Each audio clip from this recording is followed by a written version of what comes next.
morte partiu-se em mim meu coração. Meus pés tremeram ao pisar em outro chão. Eu disse adeus e adeus eu disse sem razão, que a minha companhia era a solidão. O fogo me queimou, mas me aqueceu. A luz que me cegou me fez ver Deus. Minha alma se fartou sem água e pão. A mãe da esperança é a provação.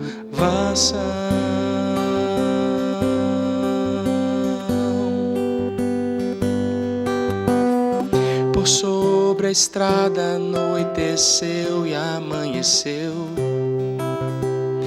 e eu vi que os dias mais sombrios também são teus. O homem que eu parti de casa se perdeu, e a caminhada fabricou um novo eu. O fogo me queimou, mas me aqueceu. A luz que me cegou me fez ver Deus. Minha alma se fartou sem água e pão. A mãe da esperança é a provação.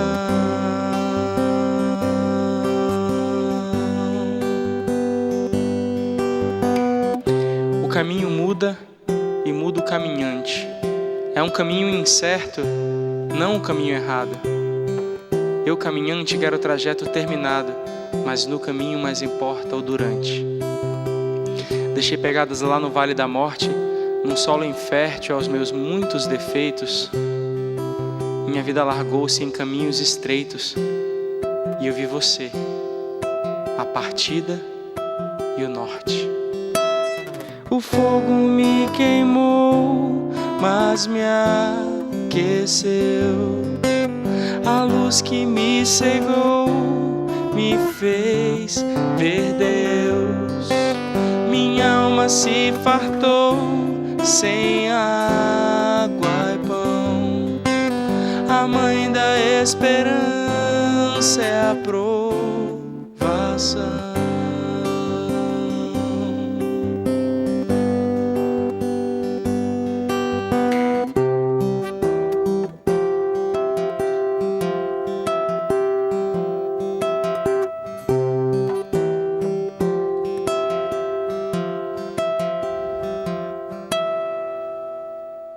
Bom, que música linda, Estevão. Amém. Que Deus te abençoe, viu? Amém. Um prazer tê-lo aqui mais uma vez no Conexão, né? Prazer Depois é de tanto meu. tempo você Pois retorna é. aqui. Verdade, fazia Seja um tempão, bem-vindo, viu?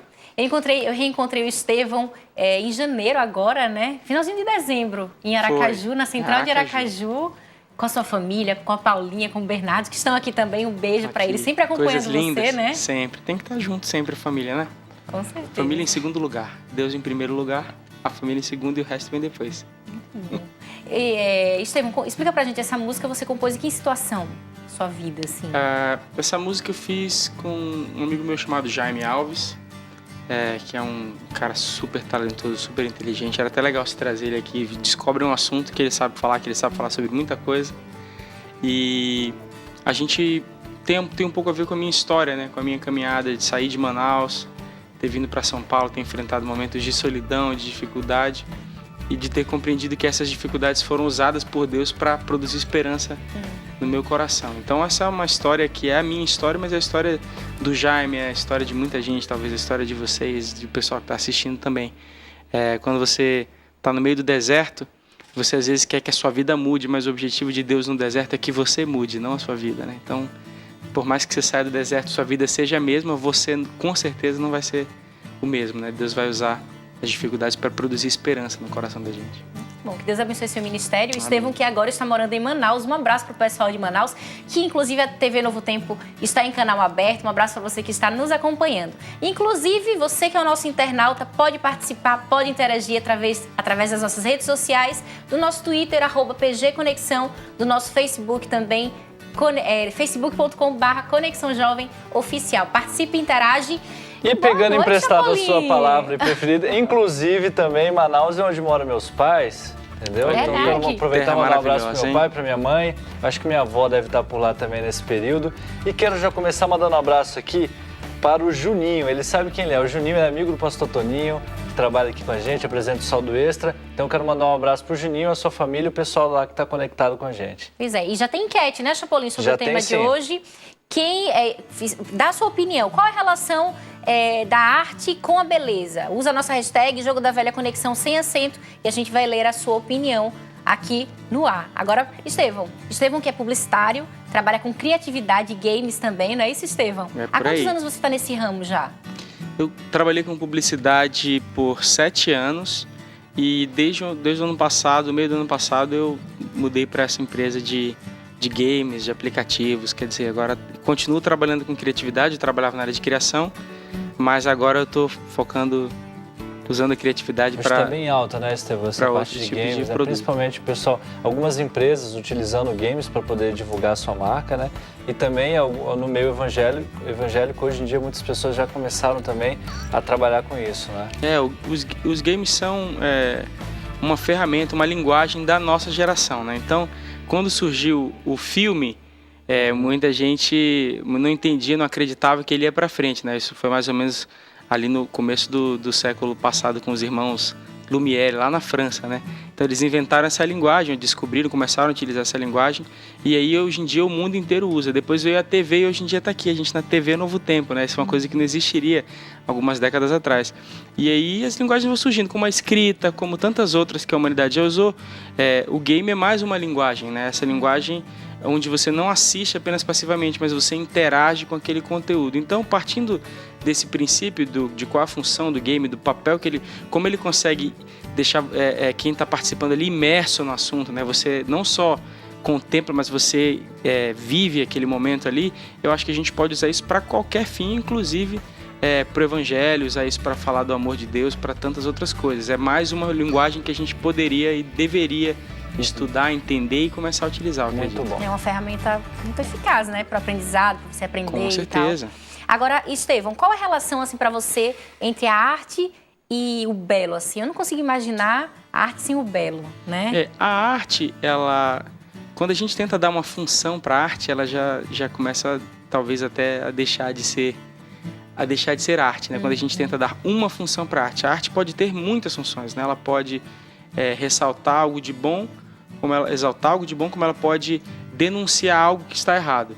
Então, há uma relação da arte com o belo na medida em que a beleza pode ser uma ferramenta para chamar a atenção para algum assunto. Então, você pode usar um recurso belo, um recurso que atrai pela beleza para trazer um outro conteúdo ali dentro daquela arte. Como você também pode expor algo que as pessoas não estão dispostas a ver. Então, existe uma relação da beleza com a arte, mas não existe uma obrigatoriedade de toda a arte ter beleza, né? A arte tem um objetivo, se ela tem um objetivo na sociedade, é de gerar alguma espécie de reflexão. Agora, definitivamente é difícil imaginar a arte sem a beleza, né? Porque ela foi tão usada ao longo de tantos séculos e ainda porque a beleza é algo que envolve, é algo que cativa, é algo que chama a atenção, né? Então ela é um recurso extremamente válido e não só como recurso, simplesmente contemplar a beleza já é algo interessante para a gente, né? Essa coisa, a contemplatividade é algo que a gente perdeu um pouco na sociedade moderna,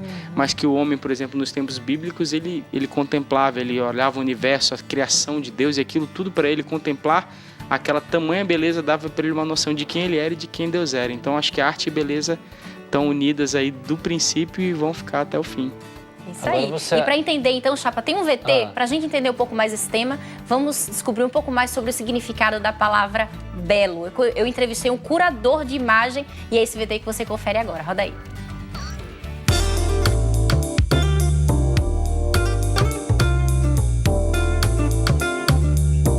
A palavra belo, ela tem a sua origem, na minha opinião, e alguns dicionários qual eu levantei, né, de bellum, que quer dizer bélico.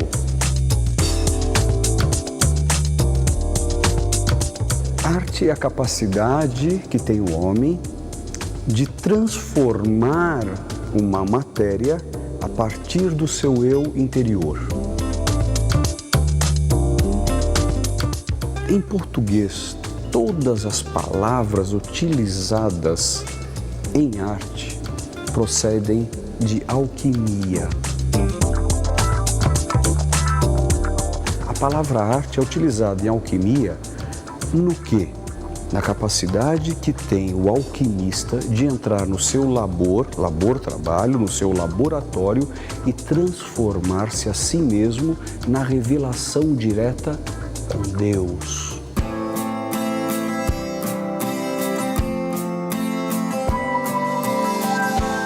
Estética.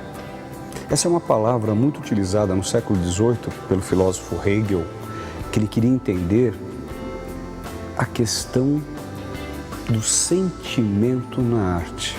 E aí ele usou a palavra estética, que quer dizer sentir e que quer dizer pulmões do grego. Mas o que tem a ver pulmões com estética, né? Porque, lembra, Deus soprou em suas narinas o sopro divino. Naquele momento você recebe, né, o Espírito. Então, naquele momento, a estética, o sentimento, se faz presente. A partir dos 5 sentidos, qual é o mais utilizado na arte? O visual, o imaginário. Então, nesse momento, você começa a ter a visão estética. E estética, ela começa a ter uma penetração dentro do mundo matemático, o mundo da mensuração, o mundo da medida e, melhor ainda, o mundo da comparação.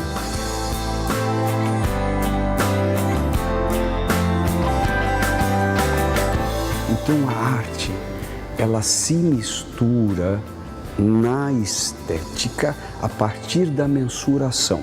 Platão não gostava da arte, porque para ele a arte não era in natura. A arte era e é artificial, porque a arte é feita pelo ser humano e, portanto, ele copia. Então, Platão, ele achava que a arte era um instrumento da ilusão.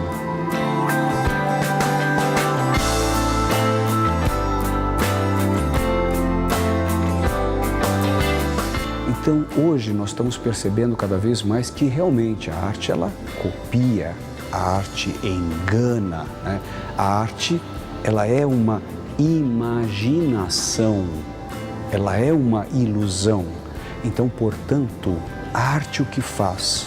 Ela capta o que está acontecendo no ambiente e aí assina o momento que está acontecendo. Então, a valorização da arte, ela está muito ligada ao momento emocional que vive uma determinada tribo, uma determinada cultura.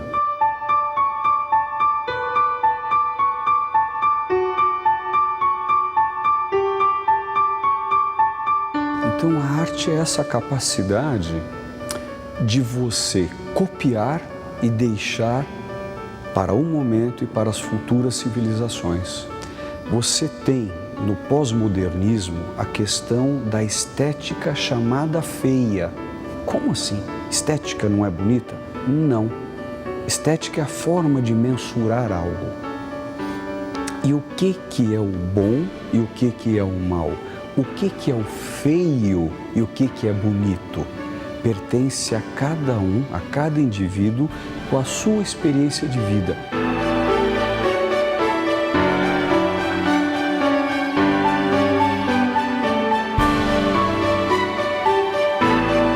Então, o ato de contemplação, ele depende da tua experiência existencial no seu templo para ter um templo externo. A busca desse eu interior. Então a arte, ela te propicia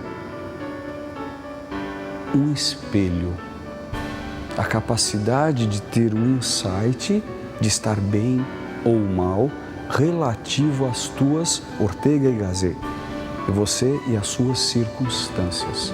Então a arte, ela é tudo.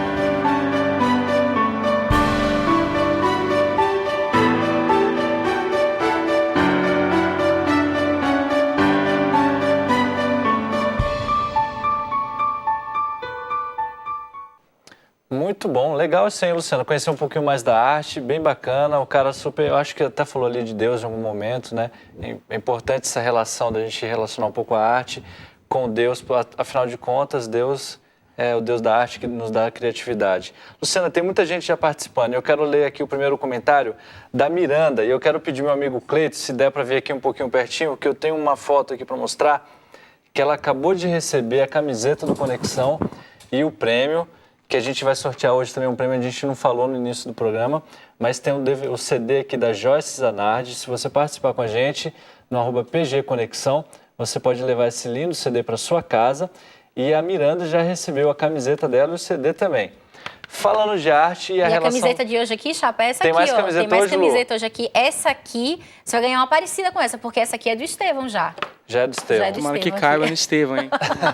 Ah, cabe. Hoje vai ficar até folgado, Estevão. Falando com relação à arte, Luciana e Estevão, e beleza, né? Essa associação. No início, a gente, bem no início da história da arte, as pinturas elas eram bem mais realistas, né? Mostravam paisagens, famílias unidas, bonitas, como se fosse o Instagram de hoje, né? Que todo mundo é bonito na foto. Mas, com o decorrer do tempo, começou a vir uma arte um pouco mais... rompendo com esses padrões de beleza na arte, com Picasso, por exemplo, ele rompe com isso, né? Como que é a arte hoje, né? A gente teve um período, então, de realidade na arte, de beleza, depois um período em que uma tinta jogada num quadro podia expressar um sentimento, e a entrevista fala um pouco disso. Quando o sentimento é colocado, a gente pode ter qualquer coisa, porque o sentimento é aquilo que você... o sentimento do artista, a visão dele com relação àquilo. Como que é hoje a arte? Como que é a tendência hoje? É utilizar o belo ou utilizar um sentimento? Como que é? Eu não sou... Tô longe de ser um especialista em arte, né? Na frente desse cara que falou no vídeo aí, eu sou um mero aprendiz. Mas o que eu... o que eu acredito... nas propagandas também, nos games que você tem trabalhado, que é arte também, não deixa de ser uma arte. A arte com certeza é utilizada ali. Game é uma forma de arte, né? Com certeza, mais contemporânea. Eu acredito que o que tem acontecido hoje com a relativização da cidade, hoje é uma cidade que relativiza muito as coisas em nome da experiência individual, da experiência pessoal. Aquilo que ele falou, né? Como é que você absorve a arte? A arte é um espelho, né? Você, quando vê uma obra de arte, uma música, isso serve, vamos falar da nossa realidade dentro da igreja, né? Quando você ouve uma música, uma pessoa ouve e chora e se emociona, a outra ouve e não gosta. Quem que explica isso? Onde é que está essa diferença? É porque a arte, ela não é completa quando o artista faz. A arte, ela é completa quando a pessoa do outro lado absorve e se enxerga naquela obra de arte. O que eu vejo que acontece muito é que com essa relativização, com isso de não haver mais o absoluto do que o que é bom, o que é belo e o que não é belo, é uma coisa tão subjetiva hoje num mundo com tantas pessoas diferentes, em lugares diferentes, com realidades diferentes, que as pessoas se afastaram um pouco da obrigatoriedade da forma e talvez tenham se apegado mais ao conteúdo, ao que aquela arte está produzindo, ao que o artista desejou que aquela arte produzisse em quem está, o efeito que ela traz em quem tá contemplando. Mas eu acho que, como eu já falei anteriormente, o belo continua, o belo obviamente dentro daquilo que é considerado belo numa determinada cultura, né? Então, para nós brasileiros, de repente, belo é uma coisa, ele continua sendo uma ferramenta do artista, mas o artista, talvez hoje a maioria dos artistas, eles não se sentem mais obrigados a representar com fidelidade uma forma humana ou algo da natureza. Ele está muito mais tentando colocar para fora aquilo que está dentro dele e provocar algum tipo de sentimento em quem está entrando em contato com aquela obra de arte dele. Eu acho que essa relativização está na sociedade como um todo e ela também está presente na nossa maneira de expressar a nossa arte. Agora, trazendo para a nossa realidade também, existe uma resistência em relação ao belo? Sim, trazendo para nossa... Eu acredito que a gente tem um pouco de raiva de tudo que é perfeitinho, né? E depende muito do que a gente considera, tudo que a gente considera belo. Mas, na verdade, nós, por exemplo, tem uma coisa interessante sobre som. Sabe quando você ouve um som de teclado imitando um violino e aquilo irrita o teu ouvido? Porque, nossa, não parece um violino. O que não tem naquele som que tem no som do violino? As imperfeições do violino. Uhum. Então, o nosso ouvido, ou uma voz, aquela voz que o cara vai lá no estúdio e afina e deixa aquela voz perfeita, ela perde a falha, ela perde a vulnerabilidade que a gente passou a associar. Com o humano, né? Com o humano, com a beleza. Essa imperfeição para a gente passa a ser agradável porque a gente consegue se enxergar nela. Então, tendo em vista que a gente está buscando algo onde a gente consiga se enxergar, é possível, sim, que alguém tenha algum tipo de preconceito com a beleza, que tenha algum tipo de preconceito com o belo. Então, a vida desse cara é muito certinha, o que ele faz é tudo muito certinho, está faltando alguma coisa de verdade. É possível que alguém não consiga se identificar naquilo porque a sua própria autoimagem não é bela, né? A sua própria autoimagem. Então, assim, eu não consigo me enxergar nessa música, eu não consigo me enxergar nisso porque isso é perfeito demais. Então, acho que tem até uma medida interessante aí, né? Como é que você consegue, como artista também, para quem canta na igreja, não tentar projetar uma imagem que não é a verdade sobre você, para que quem está te assistindo ouça e diga, poxa, eu consigo me identificar nisso. Você acha, então, que a beleza, ela gera um preconceito? Já no sentido humano, você está falando, no sentido de pessoas bonitas? Eu acho que pode ser, sim, que ela gere um preconceito, principalmente quando tem alguém que se incomoda, né, ou que se sente inferiorizado ao contemplar isso, já saindo da arte para o aspecto humano. De repente você contempla aquilo, nossa, ela é toda bonitinha, ela se acha, ou ele é todo bonitão, ou ele se acha. Talvez da mesma maneira que possa... Essa identificação que a gente busca na arte, né, talvez a gente busque também com pessoas. Então, isso pode acontecer não só com o belo, mas com a inteligência, com o êxito, com tudo que dá certinho demais, de repente acaba incomodando quem não se sente compatível com aquela realidade. Isso pode acontecer, sim, eu acredito. Você acha que está diretamente relacionado também com questão espiritual? Às vezes você não se sentir bem em contemplar ou vivenciar o belo, assim, ou algo totalmente perfeito? Tem alguma relação? Pode ser, eu acredito que sim, porque isso é uma coisa interessante, né? O Deus bíblico, ele não é um Deus que você contempla, ele é um Deus que se revela. Isso faz uma diferença completa. Então, a partir do momento que ele é um Deus que se revela, ele não se revela da maneira que você espera que ele se revele. Ele se revela da maneira que ele deve se revelar, que ele decide se revelar para a gente, né?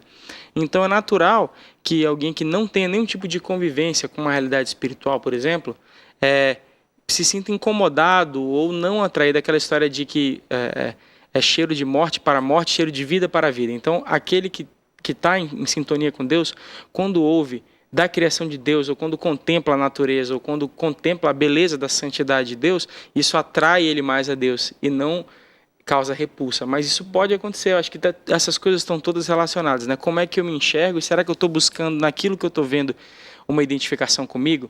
Ou será que eu estou querendo entender aquilo como é? Será que eu tento entender Deus, ou Deus que é a fonte da beleza, a fonte de tudo que é belo? Eu estou tentando ver as coisas como são, ou eu estou querendo me enxergar naquilo, né? Então, eu sei que parece um pouco viajante, mas tá tudo viajante hoje, tudo arte. Então... É sempre muito inspirador receber você aqui, viu, Estevão? Você tem que voltar mais vezes aqui ao Conexão. É só convidar, gente. Poxa vida, né? Eu não sou tão difícil assim, não. É só falar, vem e eu vou. Estevão, quando você vem, passa rápido o programa. Muito obrigada por sua participação. Já foi? Já foi, passaram 27 minutos. Chapolin, valeu, hein? Valeu, Lu. Só quero deixar um abraço aqui, porque tem a ver com um abraço pro Estevão, que é o Jaime Alves. Jaime Alves, ó, falei dele. Ele escreveu o seguinte: saboroso ouvir a partida e o norte. Composição cuja letra eu costurei ao lado do Estevão Queiroga ao vivo, no Conexão da Novo Tempo. Um abraço para você, Jaime. Valeu, gente. Obrigada, viu, Estevão? Agora você ouve um pouquinho mais de Estevão, mas olha só, amanhã tem Melk Vilar aqui no Conexão também às 7h30 da noite, ao vivo na TV Novo Tempo. Estevão, muito obrigada, viu? Eu que bom agradeço retorno o para convite. você e para toda a sua família. Amém.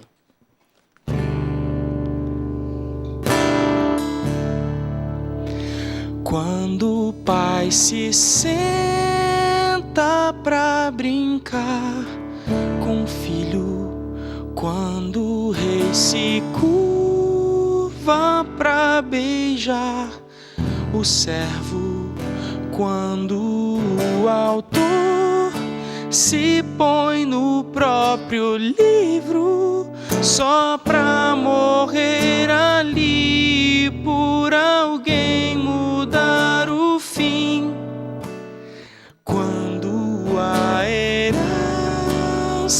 fica para o escravo, quando é esquecida a dívida do pobre, quando o troféu reluz e dá seu brilho às mãos do que perdeu, mas recebeu do que venceu. É disso que eu falo quando canto e quando escrevo sobre amor.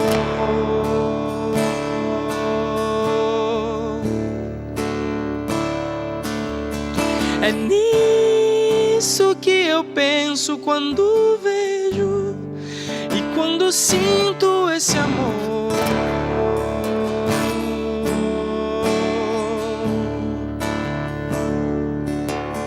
É isso que me explica, me intriga a entrega desse amor.